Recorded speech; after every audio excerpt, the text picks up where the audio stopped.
फुलं आलेल्या भागाचं कटिंग कसं करायचं मी तुम्हाला दाखवत आहे। हे माझं गुलाबाचं रोप आहे। या रोपाला भरपूर फुले येऊन गेलेली आहेत। आता सध्या सुद्धा बघा 3 फुले दिसतात आणि चौथं फुल सुद्धा येऊन गेलेलं आहे।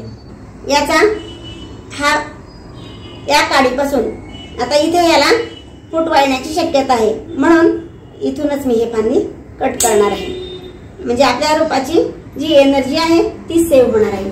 आता याला सुद्धा बघा इथून मी छाटणी करणार आहे, म्हणजे आपल्या रोपाला पुन्हा नवीन फुटवे येतील आणि नवीन फुटवे आले की फुले सुद्धा भरपूर येतील।